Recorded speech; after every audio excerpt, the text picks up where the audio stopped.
귀한 찬양 감사드립니다.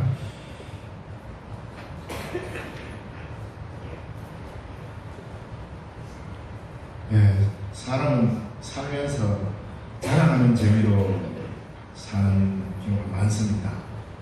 자랑할 것이 없으면 참 인생이 무의미할 것처럼 우리가 주위에 살펴보면 모든 삶이 자랑하는 것으로 가게 되어 있습니다. 심지어 올림픽에 금메달 따는 것도 마찬가지입니다. 나는 세계 최고의 실력자라는 걸 보여주는 거죠. 이 자랑하는 거예요. 세상에는 많은 자랑을 통하여서 자기 존재를 드러냅니다. 당연합니다. 농사 지은 것도 수매를 하면 1등이 나오고 2, 3등도 나오고 하면 농사 잘 짓는 게 또 내 삶의 규정이 되기도 합니다. 그것도 자랑거리입니다. 얼굴도 예쁘다고 자랑하고 몸매도 멋있다고 자랑하고 공부 잘한다고 자랑하고 돌아보면 모든 것이 다 자랑거리가 가득하죠. 그래서 그런 자랑을 통하여서 자기 존재를 규정하는 사람들이 많습니다. 대부분은 그렇습니다. 근데 인간의 참된 존재 규정을 우리는 어디서 받아야 하는가? 이걸 반드시 기억해야 됩니다. 가장 중요한 것은 바로 이 선언 앞에 서는 거죠. 모든 사람이 죄를 범하였다는 것. 모든 사람이 죄를 범하였으면 하나님의 영광에 이르지 못하더라. 자랑의 영광이 확 꼽히고 싶은데 성경은 모든 사람이 죄를 범하였다는 것. 인간 자체가 죄인이라고 규정하고 있습니다. 하나님이 우리 인간을 만드실 때에 고귀하게 만드셨고 하나님의 형상으로 만들었습니다. 인간의 이 고귀함을 이 한마디로 그냥 완전히 그냥 매도해버리는 듯하게 보이죠. 그러나 하나님의 진정한 회복, 하나님의 형상으로의 진정한 회복을 하기 이전에 우리가 어떤 존재인지, 지금 내가 어떤 상태에 있는지를 알아야 그 다음부터 시작이 되는 거죠. 이걸 모르고는 마냥 자기 자랑만 하다가 그게 내 인간 존재인 줄 알고 끝나버린다는 겁니다. 오늘 이 로마서를 처음 받아보는 로마 교회, 로마의 그 한가운데 있는 이 교회는 대한민국의 대표적인 교회처럼 큰 교회가 아니었습니다. 로마라는 도시 한가운데 있는 이 교회는 교인이 한 3, 40명 정도밖에 되지 않는 작은 교회였습니다. 3, 40명 정도 되는 이 교인들에게 사도 바울은 복음의 변증서인 이 로마서를 보냈습니다. 기독교 역사에 있어서 가장 핵심적인 모든 교리를 다 담았다고 할 만큼 뛰어난 이 책, 하나님의 말씀으로서의 이 로마서를 그들에게 보냈습니다. 그런데 사도 바울이 살던 시대의 로마는 로마로서의 최고의 전성기를 누릴 때입니다.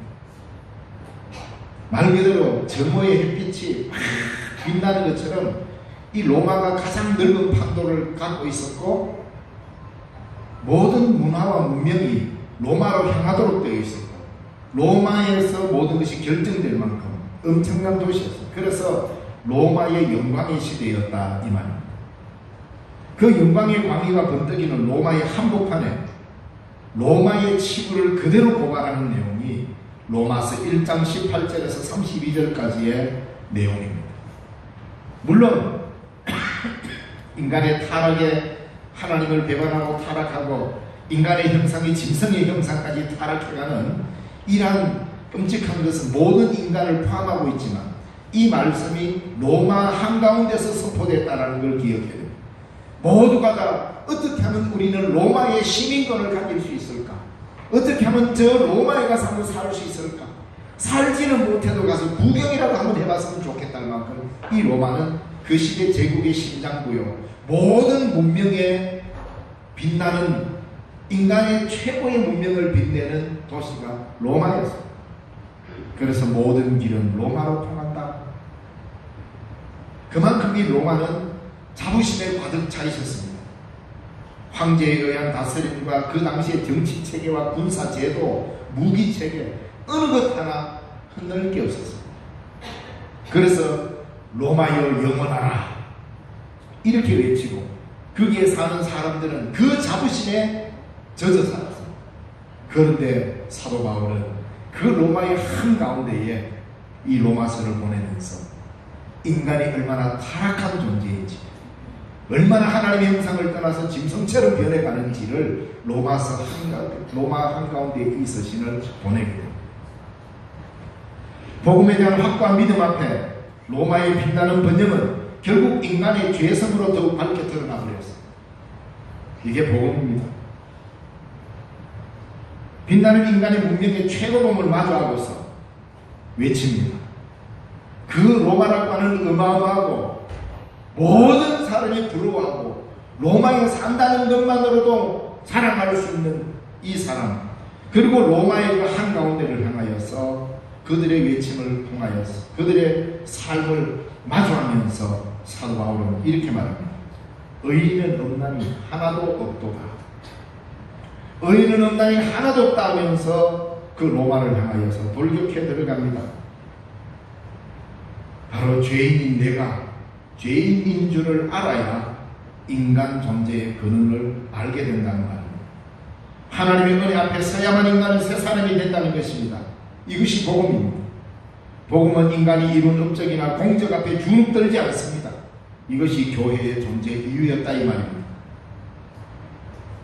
로마의 그 엄청난 제국의 권위와 힘 앞에 로마 교회는 겨우 30명, 30명. 숫자적으로 보면 말도 안 되는 겁니다.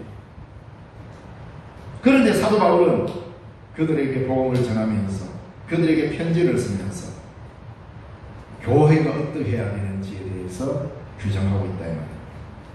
그래서 오늘 본문에서 모든 사람이 죄를 범하였음에 하나님의 영광, 즉 하나님의 의에 이르지 못하였다라고 결론을 내려버립니다. 그렇지도 않겠나라고 유추하지도 않습니다. 그냥 결론을 내려버립니다. 하나님의 영광이 이룰 수 없는 것이 인간의 운명이라는 겁니다. 이 운명의 사슬을 끊는 것이 복음입니다. 이 영광에 이룰 수 없는 죄를 끊어야 인간답게 살 수 있다는 말입니다. 이것을 끊기 위해서 인간은 얼마나 많은 노력을 해왔습니까? 하나님의 영광이 이룰 수 없는 인간의 현실을 인간의 힘으로 끊고 그 영광을 누리려고 시도하는 것이 바로 율법주의요, 종교요. 우리는 신앙인으로 살면서 이 로마서가 가지고 있는 이 의미를 잘 이해해야 됩니다. 교회뿐만 아니라 우리 스스로도 로마가 누렸던 그 영광을 우리는 쟁취하려고 합니다. 그러나 복음은 그 영광에 모든 사람이 죄를 범하였다라고 선언해요. 하나님의 은혜에 아무것도 아닌 그 로마의 빛나는 영광을 하나님의 은혜 앞에 초라하게 만들어버렸습니다. 이게 그리스도인의 은혜란 말입니다. 이런 자부심. 그래서 사도 바울은 내가 지금까지 알고 있던 그 모든 것 그리스도를 알고 나니까 다 배설물로 보이다. 대단하지 않습니까? 이게 복음입니다. 이 복음을 간직하는 것이 교회요 우리들이라 이 말입니다. 그러니 이 숫자는 적지만 이들 이 교회에 그 갖고 있던 하나님 안에서의 은혜에 대한 믿음, 30명 정도 되는 교인이 거대한 제국 로마를 아주 우습게 봤다 이 말입니다. 이게 복음의 능력입니다. 근데 우리 거꾸로 돼가지고 자꾸 나 자신이 로마인이 되고 싶고 교회가 자꾸 제국이 되고 싶은 거예요. 세상적인 제국적 성향을 교회가 자꾸 담고 싶고 뭔가 커지고 대단한 일을 하고 뭔가 업적주의로 가고 싶고 드러내고 싶고 나타내고 싶고 이거 아닙니까? 이래가면 결국은 로마의 영광같이 제국은 이룰 수 있지만 하나님의 나라는 이룰 수 없습니다. 복음은 그것을 과감하게 죄로 규정해버렸습니다. 우리가 하나님의 영광이 이룰 수 없기 때문에 인간이 쌓아올렸던 그 어떤 공적도 하나님의 영광으로 하나님의 의로 이룰 수 없습니다.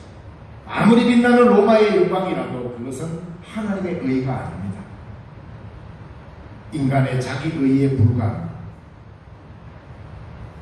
사람들은 이 땅에서 영광을 누리고 영원히 살기를 바랍니다. 그래서 로마와 같은 제국을 건설합니다. 그러나 종교적으로는 어떻습니까? 신비주의를 추앙하든지 경건주의를 추앙하든지 그렇게 가게 되어 있습니다. 그러면서 자신의 신앙적 업적을 내세우면서 그것이 하나님 앞에 자랑거리가 되어버리는 경우가 참 많습니다. 그러면 우리는 하나님의 영광이 이룰 수 없습니다. 어떤 방법으로도 어떤 시도도 우리는 할 수가 없습니다. 그래서 우리가 하나님의 의에 이르고 하나님의 영광에 이르기 위해서 우리가 하나님의 영광에 이룰 수 없기 때문에 그 영광이 우리에게로 오신 것입니다. 그 의가 우리에게로 온 것입니다. 그래서 우리가 의롭다 하심을 얻은 자 되었습니다. 우리가 갈 수 있기 때문에, 갔기 때문에가 아니라 그분이 오셨기 때문에. 하나님의 영광과 하나님의 의는 우리에게 오심의 사건입니다. 그래서 은혜다 이 말입니다. 그러니까 우리가 어떻게 자랑하겠습니까? 우리가 하나님 앞에 의롭게 되는 것, 로마의 영광으로도 이룰 수 없는 하나님의 의, 하나님의 영광, 이것은 하나님의 오심으로써, 하나님의 자기를 낮추심으로써, 우리 가운데 와주심으로써 이루신 의다 이 말입니다. 이게 믿음의 기본입니다. 자, 의롭다 하심을 얻은 자 되었다. 그리스도께서 우리 가운데 오심으로 우리가 의롭다 하심을 얻은 자 되었다 했는데, 원문에는, 헬라어 원문에는 이렇게 되어 있습니다. 항상 의롭다 함을 얻으면서, 이렇게 되어 있습니다.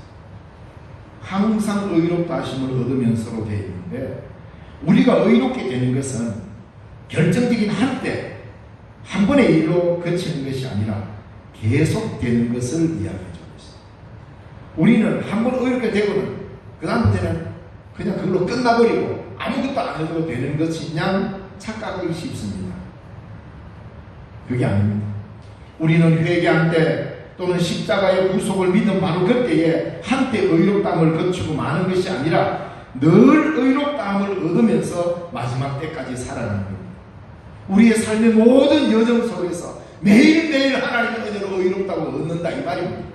그래서 우리는 매일매일 하나님의 은혜의 보좌 앞에 담대히 나아갈 수 있게 되는 겁니다. 여기서 구원파나 칼빈의 적이었던 오시안드나 이런 사람들은 우리는 한번 예수 딱 믿는 순간 그때 의롭게 되었고 그때 구원받았고 그렇기 때문에 더 이상 회개하지 않아도 되고 우리는 존재 자체가 아예 거룩한 존재가 딱 되어가지고 더 이상 우리가 회개하거나 성결의 필요가 없다.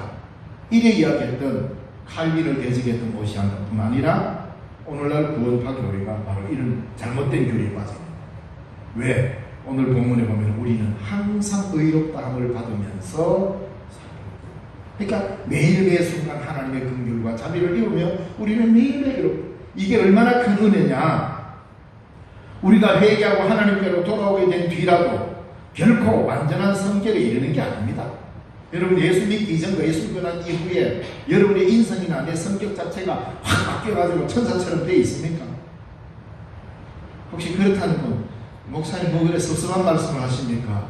저는 확 바뀌어가지고 전혀 달라졌습니다. 저도 좀 한번 따라가게 한번 소원 들어보십시오.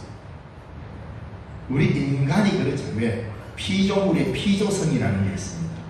우리가 한번 예수 딱 믿었다고 해서 완벽한 존재로 싹 바뀌어가지고 더 이상 죄와 상관없는 성결의 몸이 딱 되어 있는 거 아니라는 거예요. 우리는 살아서 주님 앞에 이른 그날까지 언제나 부족한 존재임을 알고 날마다 하나님의 은혜를 갈구하고 살아야 되는 게 우리 인생 존재다 이 말입니다. 그래서 늘 의롭게 되어야 된다. 그러다 보니 어떻습니까? 나는 분명히 예수 믿고 세례받고 거룩해졌다고 생각했는데도 수없는 유혹에 넘어지고 때로는 비탄에 잠기고 때로는 우울해지고 그리고 또 뉘우침에도 또 넘어지고 이 때문에 자신이 위선자처럼 느껴져서 실망하고 그러다가 마침내 신앙을 버리는 사람도 적지 않잖아요. 인간을 몰라서 그렇습니다. 아, 하나님은 나를 버렸는가 보다. 이래 생각해버리죠. 아니, 내가 예수 믿고 세례까지 받았는데 내가 왜 이래? 아, 그 세례 그거 다 헛거구나. 아니, 나 예수 믿는데 왜 이래? 믿음도 다 헛거구나. 이렇게 생각해버린다는 겁니다. 피조물의 유한성을 알아야 됩니다. 우리는 그래서 여러분들 예수 믿고 늘 기도하는 사람, 매일 기도하는 사람이 오히려 더 그런 마음이 많이 듭니다. 기도하는데 왜 이럴까? 그렇게 기도하고 금식했는데 보식 딱 끝나자마자 확 열받는 일이 생기면 그냥 막 나와버리고, 금식할 때는 천사 같았는데 제 경험입니다. 한 3일 굶으면 아무 생각 없이 그대로 살고 싶습니다. 뭐 성질 내려고 한 힘이 있어야 되죠. 그래서 야, 주님 이대로 살면 참 천사같이 살겠다 싶은데, 와서 뭐 동치미 좀 마시고 죽 좀 먹고 힘 좀 나면 언제 금식했는지 생각이 안 날 정도로 또 애성품이 그대로 자리 잡습니다. 참, 이게 은혜예요. 왜? 그럼에도 불구하고 하나님을 우리를 멸망시키지 않으시고 용납하시고 늘 의롭게 되기 위해서 예수님은 문을 여시고 열어놓고 하나님 앞에 자복하고 회개하기를 기다리고 있는 거예요. 그래서 매일매일 우리는 그 은혜 속에 살아가고 긍휼 속에 살아간다는 거예요. 그래서 매일매일 기도하고 매일매일 감사하고 그 은혜에 감사하고, 이런 존재가 인간 존재라 말입니다. 사람은 신앙에 들어간 후에도 항상 죄는 범할 수 있습니다. 그러므로 항상 의롭다함을 얻으면서 살 필요가 있다는 거죠. 항상 의롭다함을 얻으면서 살아가는 것이야말로 다시 없는 은혜요 비길 데 없는 위로가 되는 것입니다. 그렇다고 오해하지 마십시오. 아, 매일매일 나를 의롭다 해주시니까 나는 매일매일 죄를 지어도 괜찮겠네 라고 하는 순간 그는 율법주의가 됩니다.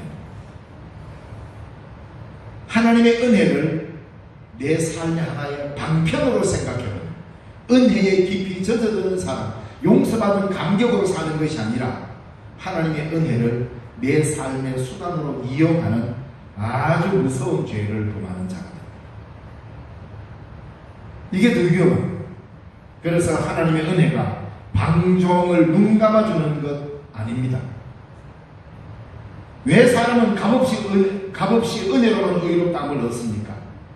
이런 큰 특권이 주어지는 이유가 뭡니까?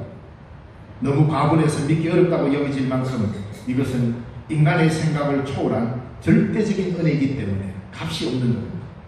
그리스도의 구속으로 말미암아 사람은 오직 믿음으로써 항상 의롭다함을 얻으면서 사는 것입니다.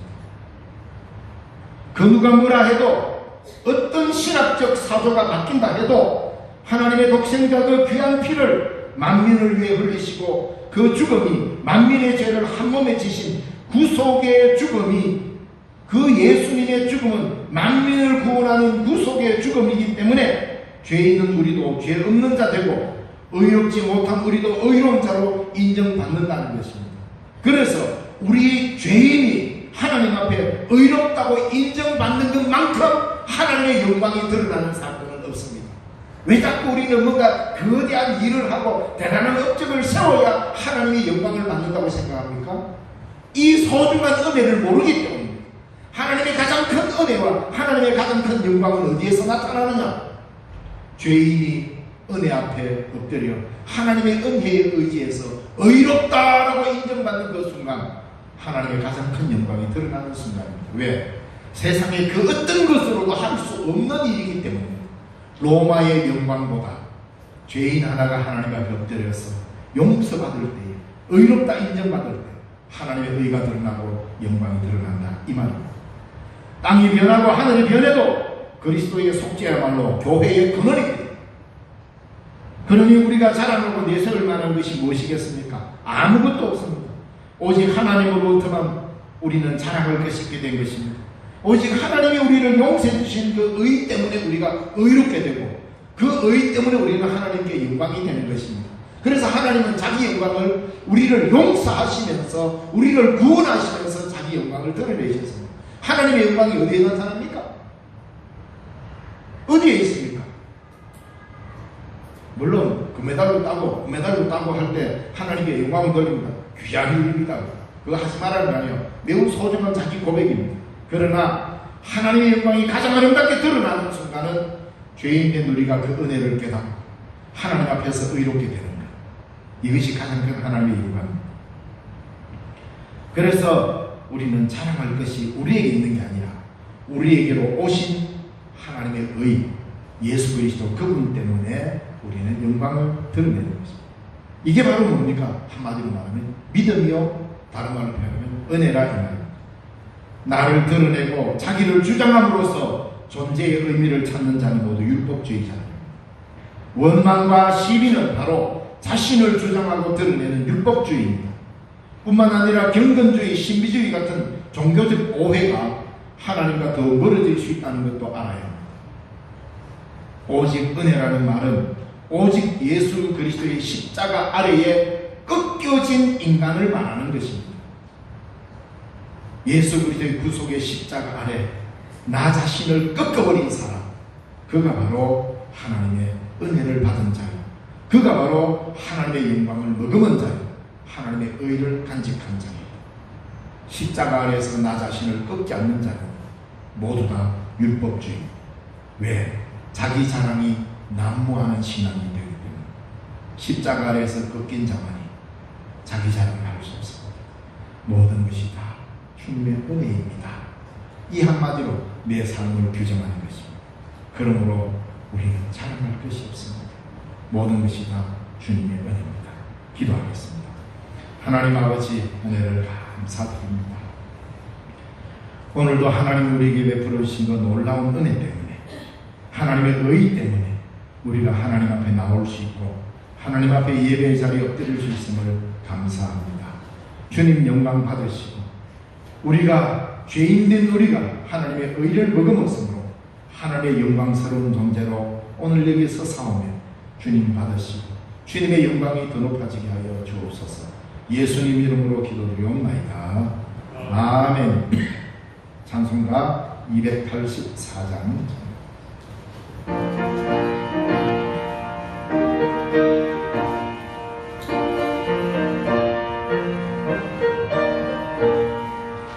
오랫동안 모든 죄 가운데 빠져 더럽기가 한량 없던 우리를 아무 공로 없이 구원함을